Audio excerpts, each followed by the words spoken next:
Saudara kenal dengan... Mohon izin yang mulia. Sebentar, kamu saudara siapa ini ngomong? Kuasa hukum yang mulia. Kok menyela-menyela terus saudara ini? Dan saya akan berikan kesaksian saya yang benar. Ya. Sebagai seorang perwira TNI, perwira Kopassus, saya tidak akan pernah mengingkarin apa yang saya lakukan. Dan saya akan berikan kesaksian itu, dan saya siap dikonfrontir, dan saya siap dihukum kalau saya memang salah. Ya, kalau saya lupa, yang mulia begini. Ada data yang perlu saudara. Ya, yang mulia, Silakan. saya ini hampir 76 tahun, dan saya 32 tahun di militer. Tidak semua ingatan saya seperti yang lalu, makanya saya perlu catatan-catatan tadi. Karena walaupun saya jengkel sekali, karena saya dituduh sebagai punya bisnis di Papua yang saya tidak pernah melakukan itu. Dan kemudian juga saya disebut lord dan penjahat. Itu menurut saya kata-kata yang sangat menyakitkan. Saya punya anak buah gugur di daerah operasi udah banyak, dan saya dibilang penjahat. Itu sangat menyakitkan hati saya. Tapi itu pun saya mau yang mulia, ya sudah, damai dia minta maaf, terbuka. Kami menanyakan identitas saudara terlebih dulu, ya. Nama lengkap saudara? Nama lengkap saya Luhut Binsar Panjaitan. Umur? 75 tahun 6 bulan. Tepatnya lahir, tanggal, bulan, tahun? 28 September 1947 di Simargala, tepi Danau Toba. Agama? Kristen Protestan. Pekerjaan saudara? Sekarang sebagai Menko Maritim dan Investasi. Alamat sesuai saudara? Jalan Mega Kuningan Barat 3 nomor 18. Baik. Sebelumnya kami bertanyakan kepada saudara, apakah saudara kenal dengan saudara Haris Hasar? Mohon maaf, Haris Hasar. saya kenal lama sama saudara Haris. Ada hubungan keluarga? Tidak ada.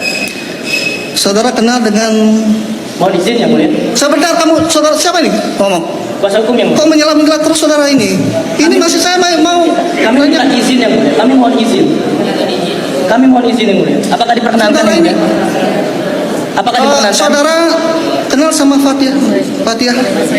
Yang mulia akan Mau diperiksa diganti? dan saksi yang mulia. Saya tidak kenal yang mulia. Tidak kenal. Saudara ada hubungan keluarga? Tidak. Tidak ada. Yang mulia. Baik. Sebelum saudara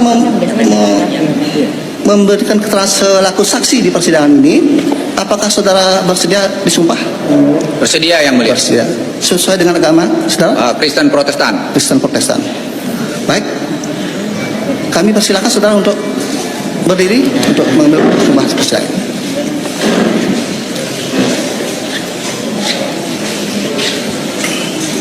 Ya, angkat.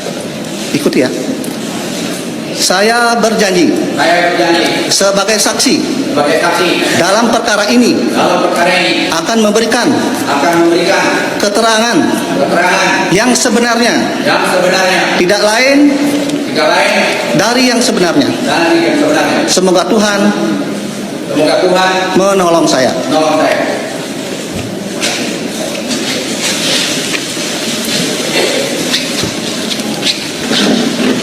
Baik, sebelum kami lanjut menanyakan saudara selaku saksi di persidangan ini, kami nanyakan saudara terlebih dahulu.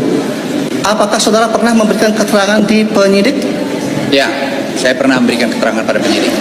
Bagaimana keterangan saudara yang di penyidik? Apakah sudah benar atau ada yang salah? Sesuai dengan apa yang sudah saya berikan. Benar. Benar. Baik. Hari ini saudara juga diminta memberikan keterangan selaku saksi sesuai dengan berita acara pemeriksaan saudara. Tentunya sekarang saudara memberikan keterangan di bawah sumpah, ya. Di samping itu kemungkinan ada pertanyaan-pertanyaan yang mungkin tidak ada di berita acara persidangan yang kami tanyakan, silakan. Itu ya. Ada yang mau disampaikan? Tidak ada yang mulia. Saya siap menjawab pertanyaan yang mulia atau penanya-penanya yang lain, dan saya akan berikan kesaksian saya yang benar. Ya. Sebagai seorang perwira TNI, perwira Kopassus, saya tidak akan pernah mengingkarin apa yang saya lakukan. Dan saya akan berikan kesaksian itu, dan saya siap dikonfrontir, dan saya siap dihukum kalau saya memang salah. Ya, baik. Supaya saudara memberikan keterangan sesuai dengan kapasitas sebagai saksi di persidangan ini. Ya, baik. Untuk pertama-tama kami akan memberikan kesempatan kepada saudara penuntut umum, ya, untuk meminta keterangan seluruh saksi kepada saksi Silakan saudara penuntut umum. Ya, Pak Majelis. Terima kasih Majelis Hakim atas kesempatan yang diberikan kepada saudara saksi ya, saksi Luhut Binsar Panjaitan. Apakah saudara pernah mengadukan atau melaporkan orang yang bernama Haris Azhar dan Fathiah Maulidianti kepada Polda Metro Jaya pada hari Rabu tanggal 22 September 2021 sebagaimana tercatat dalam laporan polisi LP 4702 dan seterusnya tahun 2021. Silakan. Ya, saya pernah melaporkan kasus ini ke mana Polda Metro Jaya. Oke, halo teman-teman, kembali lagi bersama saya di channel ini. Salam NKRI harga mati. Teman-teman, pada kesempatan kali ini kita melihat sebuah cuplikan video yang sangat menarik. Tentunya hal-hal seperti ini menjadi sebuah pemahaman bagi kita dalam menilai perjalanan politik yang cukup luar biasa. Di negara kita, memang dinamika-dinamika terus berlanjut. Itu kerap kali terjadi karena perbedaan pendapat, perbedaan dukungan-dukungan politik sehingga memicu suatu pertingkaian. Artinya ada banyak anak-anak bangsa yang mereka sudah duduk di kursi pemerintahan menjadi pejabat-pejabat publik yang dikenal oleh banyak orang. Namun kerap kali mereka mempertontonkan sesuatu hal yang kurang etis. Nah, teman-teman, salah satu figur politik ya, mantan jenderal yang cukup luar biasa dan tangguh dibicarakan di kalangan manapun. Beliau adalah Opung Luhut, orang Medan begitu keras ya, baik dalam pekerjaan, artinya mereka tegas dalam menjalankan segala sesuatu itu hanya demi kepentingan pribadi juga demi kepentingan umum, sama-sama jadi sama rata semuanya. Nah, Opung Luhut dikenal adalah orang yang begitu dekat dengan kabinet Jokowi di kala itu. Apapun yang dilakukan Opung Luhut, pastinya Jokowi akan ikut serta dan mendukung semua tindakan-tindakan dan rencana yang dilakukan oleh Opung Luhut. Namun pada kesempatan kali ini saya sering berpikir, apa sih hubungan Jokowi dengan Opung Luhut sehingga membuat mereka ya seterikat itu, seakan-akan ada sesuatu hal yang pernah mereka jalankan misi itu dan mereka berhasil sehingga menguntungkan. Di momen itulah yang membuat mereka itu sulit untuk berpisah. Nah, jadi pertanyaan sekarang ini, pertanyaan besarnya muncul di benak rakyat Indonesia. Kenapa muncul seperti itu? Karena mereka makin penasaran karena sesuatu hal yang terjadi dalam diri Jokowi. Jokowi dikenal mafia koruptor, ya, memakan uang haram, memakan uang negara. Apakah itu sesuatu hal yang layak untuk dijadikan sebuah contoh ke depan? Tidak mungkin tidak apa yang dilakukan oleh Jokowi, tidak mungkin dong Luhut tidak melakukan hal itu. Artinya ada pepatah mengatakan, jangan tanyakan masa depan Anda seperti apa, jangan tanyakan masa kelam Anda seperti apa, namun lihat siapa temannya, kepada siapa Anda bergaul, itu akan menentukan masa depan Anda ke depan.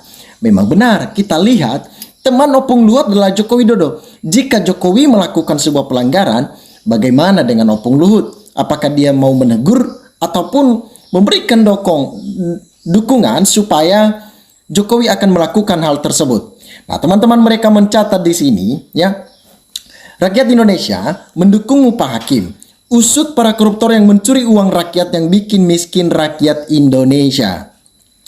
Miris rasanya ketika kita melihat mereka beramai-ramai, bergandengan tangan, bersatu ya, sama-sama, tetapi bukan untuk kemajuan Indonesia, hanya mencari keuntungan pribadi.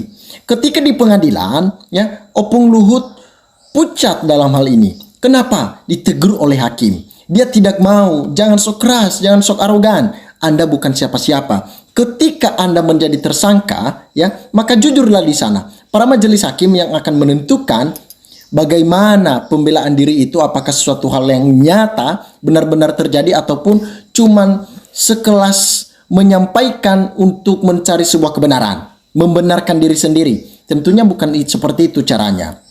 Dan rakyat tahu bagaimana sikap Opung Luhut ini. Luhut Panjaitan itu pensiunan ngomongnya kayak orang masih aktif saja. Kerjanya ngancam-ngancam doang, kayak orang yang paling bersih saja. Itulah tindakan-tindakan yang perlu untuk kita cari tahu. Luhut, Bahlil, Sri Mulyani, Erick Thohir, Budi Ari, Tito, juga termasuk Jokowi. Mereka ini adalah geng Solo. termul yang merusak NKRI dan terkorup sambil menindas rakyat Indonesia. Mereka-mereka inilah yang menjadi kubunya Jokowi, yang selalu menjadi garda terdepan untuk mencari banyak keuntungan dari hak-haknya rakyat Indonesia. Orang-orang seperti ini layak untuk diperiksa, diberikan sebuah pemahaman supaya mereka menyadari ya, ketidakjelasan arah seperti itu membuat rakyat kecewa terhadap mereka. Walaupun Opung Luhut ini dari TNI, kalau udah pensiun berarti sudah jadi warga sipil. Jangan ngerasa sombong dengan gelar mantan, tapi harus patuh pada hukum yang berlaku. Bismillah, maju terus Bapak Ketua Hakim. Rakyat Indonesia selalu mendukung kebenaran. Semoga Bapak Ketua Hakim selalu diberikan kesehatan dan selalu dalam lindungan Allah. Saudara Luhut Binsar Panjaitan. Sekarang, Anda masyarakat sipil. Memang dulu Anda seorang TNI. Panglima, mantan Panglima. Namun apakah gelar itu terus disandang? Jika Anda memang benar-benar merasa bahwa sudah pernah menjadi Panglima, harusnya mencerminkan sesuatu hal yang baik, memberikan contoh kepada Jokowi, bukan malah menjadi garda terdepan untuk memicu suatu pertingkaian, memicu suatu tindakan-tindakan yang tidak etis untuk dipertontonkan. Semua harus ditindak sesuai dengan hukum yang adil. Jadi bagi siapa yang melanggar, mau itu Panglima sekalipun, apalagi kalau mantan Panglima, mantan TNI, yang melanggar, ada aturannya bos. Jangan takut Pak Hakim, tegakkan kebenaran. Kita melihat hakim yang selalu belak-belakan, tegas, ya, berani jujur, berani lantang menyampaikan sebuah argumen. Itulah hakim yang dapat diandalkan untuk memajukan negara ini ke depan. Semoga Pak Presiden Prabowo bisa tegas, bersih-bersih kabinetnya dari virus-virus lama. Memang Jokowi sudah menitipkan orang-orangnya dalam kabinet merah putih, tetapi yakinlah bahwasanya nantinya itu akan menjadi penghalang untuk kemajuan negara Indonesia. Jika saat ini Prabowo mulai reshuffle orang-orangnya, pasti Jokowi akan keok, tidak memiliki lagi jaringan dalam kabinet Prabowo Subianto. Itulah yang perlu untuk kita dukung supaya Prabowo menyadari hal ini. Karena ketika lambat laun, pasti Jokowi akan melakukan semena-menanya. Dia memiliki jaringan, mulai dari Kapolri, mulai dari KPK, Kejaksaan, dan berbagai macam hal-hal yang lain. Prabowo harus tegas dalam hal itu. Jika mereka tidak taat, maka pecat. Masih banyak orang-orang yang layak untuk duduk di sana. Nah teman-teman, dimanapun Anda berada, silahkan berikan tanggapan teman-teman di dalam kolom komentar ini. Apa yang teman-teman tahu, yang teman-teman dengar, cantumkan di dalam kolom komentar ini. Sehingga kita dapat bertukar pikiran antar satu dengan yang lain lewat kolom komentar ini. Terima kasih teman-teman, salam NKRI harga mati.